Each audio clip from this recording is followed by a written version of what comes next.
জামালগঞ্জ চার মাথার এই যে ঘরটি দেখতেছেন এখানে কিন্তু শিং কাটা হয়েছে। এই যুগে তো শিং কাটা হয়, এটা বাস্তবে প্রমাণ। দেখতেছেন কিভাবে শিংগুলো দেওয়ালটা কাটছে, এভাবে কাটে প্রায় 1.5 লক্ষ টাকার আনুমানিক প্রোডাক্ট নিয়ে যাওয়া হয়েছে। আর প্রায় 1 লাখ টাকার একটা ফ্রিজ নষ্ট করে দেওয়া হয়েছে, মানে চেখা লাগাইছে বাড়ি। জামালগঞ্জ এই চার মাথা যে বাজারে দেখতেছেন সিঙ্গারের এই শোরুমের ভিতরে কিন্তু ডাকাতি করা হয়েছে। ডাকাতি বলতে চুরি করা হয়েছে।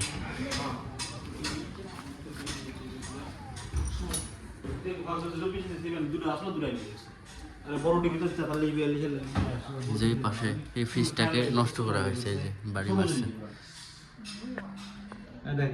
কি একটা ফ্রিজ, এটা কি উঠবে মনে হয়? এটা তো ওঠার কোনো 1,10,000 টাকা দাম ফ্রিজ। এটা নষ্ট হয়ে গেছে। কি দিয়ে বাড়ি মারছে? মনে হয় হাসা দিয়ে বাড়ি মারা হয়েছে। ঠিকই আছে। আর এই যে পাশ থেকে এতটুকু স্থানের মধ্যে কিভাবে কি করছে দেখছেন। বেশি জিনিস তো লেজার থেকে আসছে, ক্যারি করতে পারবে না।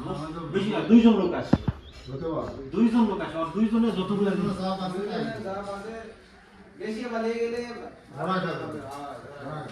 এই পাশ থেকে টিভিগুলোকে নিয়ে যাওয়া হয়েছে। এই যে